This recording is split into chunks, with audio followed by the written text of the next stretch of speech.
Hi, and welcome to another quick gen video on humor and Malazan. Today I am excited to be talking about the meanest captain in the Empire and his unfortunate lieutenant, Kindly and Pores. The story of Kindly and Pores evolves over 3 parts, or acts, and at its heart, it is the story of a father and a son.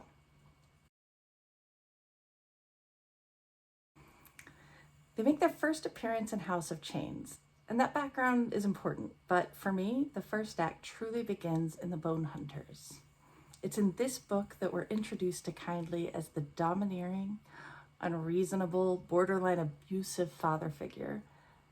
And in this first act, Pores is the child, obedient and apologetic on the surface, resentful and defiant underneath.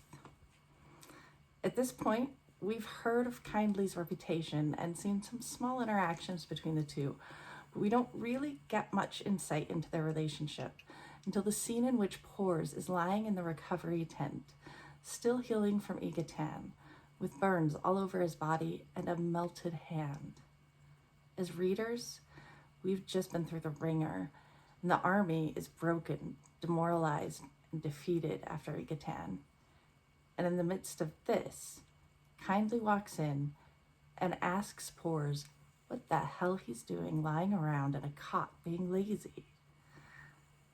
When Pores asks how Fisperalta has fared, Kindly says, "He lost the arm, but you don't hear him whining and complaining." "No, sir?" Kindly replies, "Of course not. He's still unconscious. Now get on your feet. You can wear that blanket, Lieutenant. If you remain lying there another heartbeat, I will fold that cot up with you in it. Do you understand me?"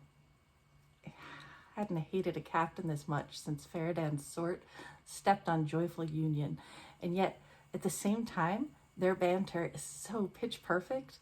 I imagine that if T-Hall were a tyrant and Bug was his resentful servant, then their interactions might sound something like this. We see the same thing happen again when Pores is ambushed during a patrol, receiving a quarrel through his arm and a sword cut deep enough to hit bone in his leg. Kindly walks up, yanks him down out of the wagon, and says, "My officers don't lie around plucking nose hairs, Lieutenant. Stop limping, damn you. You're setting a miserable example here, Lieutenant." Only to then order him to picket duty, a mundane task that could have been done by anyone, with the added insult of a threatened weapons and armor inspection. Throughout it all, Pores responds to Kindly's threats and insults with "yes, sirs," and "no, sirs," and "sorry, sirs." And like a child, we see Pores imitating Kindly's behavior when he interacts with other soldiers, much like an abused child bullying other children on the playground. Even as he's rushing to help the survivors that crawled out from under Igatan, he's sarcastic to the soldier he takes the horse from, and later berates the soldiers packing up Kindly's cone collection for being happy to blindly follow orders from Kindly, then ordering them to follow Kindly's orders. Yet no matter how hard Kindly pushes him, Pores doesn't break. He looks Kindly in the eye and he takes whatever he dishes out with an aggressive obedience that in itself is as funny as Kindly's hyperbole. When Pores wants to join the fighting in Malaz Bay, Kindly says no, and if Pores complains about remaining on the ship again, "I will throw you overboard myself." "Yes, sir." "In your armor." "Yes, sir." "After docking your pay for the loss of equipment." "Of course, Captain." "And if you keep trying to get the last word, I will kill you outright." "Yes, sir." If obedience can be considered an act of rebellion, Pores has mastered it in Act 1.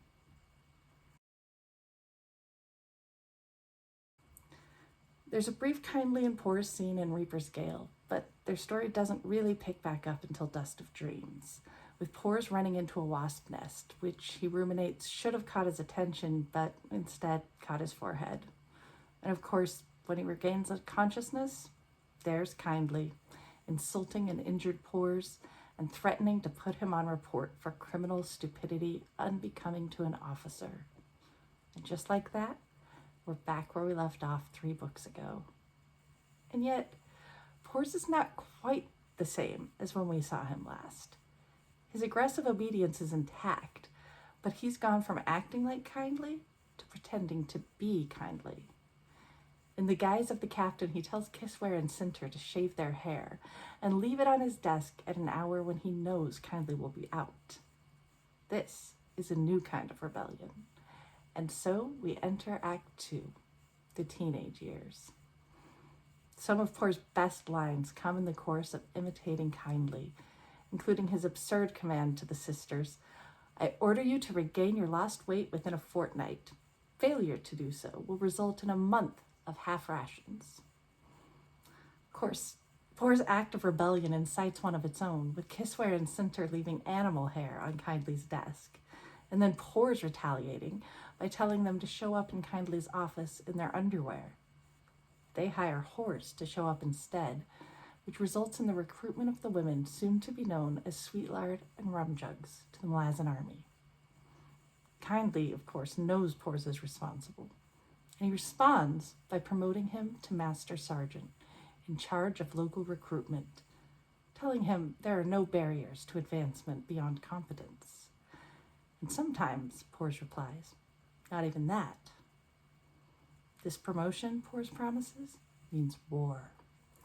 So after berating his recruits in true kindly fashion and giving them all insulting nicknames, Pors delegates his recruits' training to Corporal Kisware, requisitions a tent for himself, and begins drinking Rumjugs' confiscated jugs of rum, just like any good teenage rebel.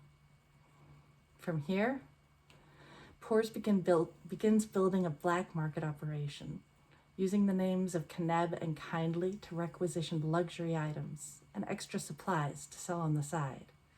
In addition, he has set himself up as the middleman, so requests to the Quartermaster can only be made through himself. Kindly's aware of what's going on, but knows that this lesson is one Pors is going to have to learn the hard way. Besides, as Ruth and Good thinks, Kindly was lucky having a rival like that. Someone to match wits with, someone with enough malicious evil going on in his head to keep his captain entertained. Of course, it doesn't take long for the soldiers to take matters into their own hands.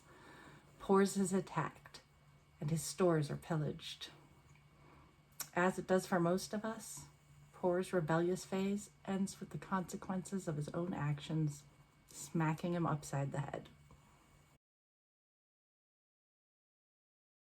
Act 3 begins with Quartermaster Lieutenant Master Sergeant Pors being approached by Fisk Blistig, who believes him to be corrupt and willing to give Blistig his own private stash of water. The thing is, the last time we saw Pors, he was corrupt. Only what seemed mildly humorous outside of Lether now has the potential to become life or death in the Glass Desert. A betrayal by Pors would doom the Bone Hunters. Luckily, not only has Pors kept his wits and learned his lesson, we finally begin to see him becoming his own man. He understands that this position is about more than fuel to his war with Kindly, and for the first time we see him treating other soldiers with respect rather than imitating Kindly's abusive insults. We also see Pors and Kindly working together for the first time as equals to try to save what little supplies and hope are left. Both of these changes are evident in the scene with Himble Thrupp, a former heavy who lost all his fingers in the battle with the Navruk. Despite his lack of fingers, Pors has taken on Himble as his clerk, and as it turns out, Himble's talent for reducing Pors' verbose messages for Kindly into the most succinct version possible in writing is rivaled only by his ability to recite Pors' eloquence word for word to Kindly when the wax on his tablet melts. This, combined with his lack of fingers, makes his new nickname, Shorthand, one of my favorites in an army full of great nicknames. By now, Pors has developed his own reputation, and stories of his battles with Kindly are told throughout the army. In addition to Ruthen's thoughts on Kindly's luck in finding Pores, Kneb once asked for stories of Pores to keep him entertained. Kissware, as she lays wounded, is impressed by his courage and audacity, wishing she could be more like him. Dead Smell makes him an honorary Marine. Just like Kindly, Pores is now a man whose reputation precedes him. As the Marines and Heavies split off from the regulars, Pores joins Kindly in watching them leave. It's the first time in the series that Pores has woken from an injury and not been bullied out of bed by Kindly. And as they watch the soldiers march out, they speak. Master Sergeant Lieutenant Pores, are you recovered? As you see, sir, I'm up and about. It's your innate laziness that still needs addressing. Yes, sir. Are you agreeing with me, Master Sergeant Lieutenant Pores? I always agree with you, sir. And Kindly begins discussing Combs. Pores tells him he feels another bout of laziness coming on, and perhaps Kindly should give him another order. Instead, Kindly places his hand on Pores' shoulder and says, "Not today," before walking away. Afterward, Feridan Sort tells Pores that if Kindly could choose someone as his son, it'd be him, and that the exchange was Kindly's way of saying goodbye. Pores snaps at her that he knows and turns away abruptly, causing his recently healed heart to throb, which he's grateful for because it helps keep the other kind of heartache at bay. The last time we see them together, Kindly tells an injured Pores to get out of the battle and go protect the children. Pores starts to argue that he's too injured to defend anyone before realizing that it's him Kindly wants to protect because he is Kindly's child. It's said that we can never truly understand our own parents until we become adults ourselves. And similarly, it is true that we cannot understand Kindly until Pores has reached the conclusion of his own journey, and we are able to look back with a new perspective. Long before we truly get to know Captain Kindly, we learn of his reputation as the meanest captain in the army from Kalam, and a humorous scene in which Paran pretends to be Kindly. There are rumors that Captain Kindly has killed his own soldiers, and he certainly threatened to do so often enough. He does his best to live up to his reputation, but the source and the reason for it isn't made clear until the very last book. Among the Fists, Kindly is the only one who came up through the ranks. When Feridan Sort says that killing doesn't accord soldiers any special wisdom, Kindly disagrees. There is wisdom, Feridan. The wisdom that comes with knowing, right to the core of your soul, just how fragile life really is.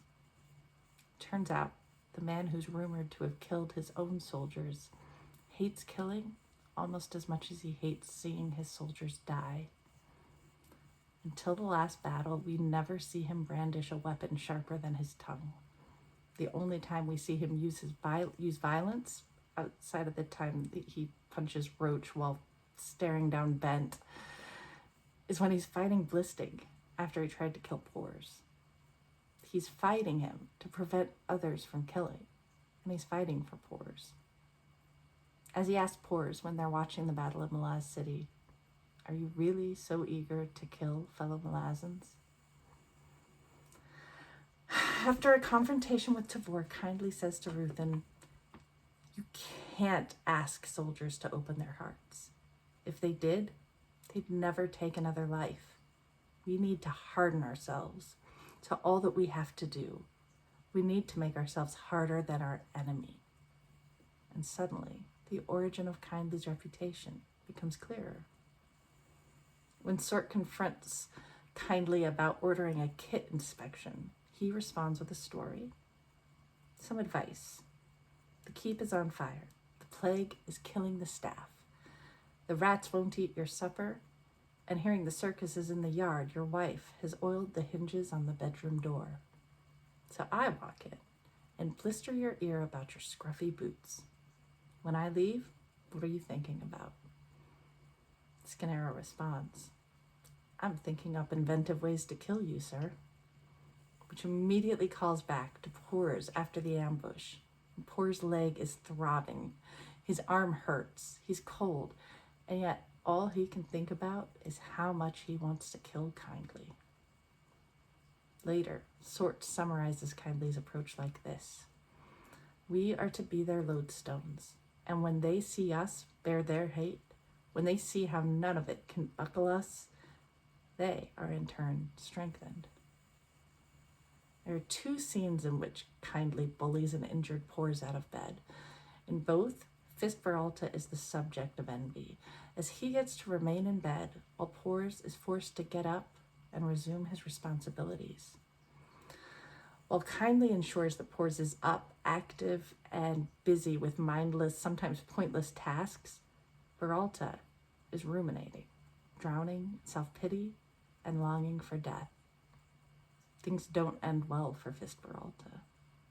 Kindly is harsh, unreasonable, but as he tells Poor's, "Half this hospital is filled with bleeding lambs. You up for being a wolf?" Those moments when Poor's hated Kindly the most were the same in which Kindly was most determined to see him survive. I said before that the story of Kindly and Poor's really starts in the Bone Hunters, but there's a prologue to this story, and it's significant. Kindly and Poor's were part of the Ashak Regiment. Poor's served under Kindly and Genabacchus when Karsa was apprehended, and they were still together years later when their regiment was besieged in a cliffside fortress outside Raraku. During that siege, Kindly and Poor's were separated from the squad when they were sucked into a well, narrowly escaping both drowning and a trapped demon, only to end up prisoners of the whirlwind before being rescued by the ascended bridge burners. These events largely happen off screen, but they're important because going through those experiences together created a bond, and it fundamentally changed their relationship. Like the bridge burners, Kindly and Poor's, as father and son, were forged in Raraku. Shortly before the final battle, Poor's thinks to himself, "It's not as if I'm afraid of war. It's the chaos I don't like. Kindly's combs. Now you see, those I do understand. That man I understand through and through. And being his one unruly comb, why, how perfect was that?" As far as I can tell, we never learn whether Kindly survived that final battle. In a way, though, it doesn't matter, because this is a story of fathers and sons, and sooner or later, fathers die. If Kindly is going to live on, it will be in the legacy he left behind. It will be through his son. So, like this story, this video originally had 3 acts because, believe it or not, I still have a lot more to say about these two, particularly as they relate to post-World War II literature and why humor is so critical to understanding both Kindly and Poor's specifically and the Bone Hunters overall. But this has already been a really long video, and so I'm going to just leave it there for now, and I may come back to visit these two again sometime in the future. Thanks for watching, and see you next time.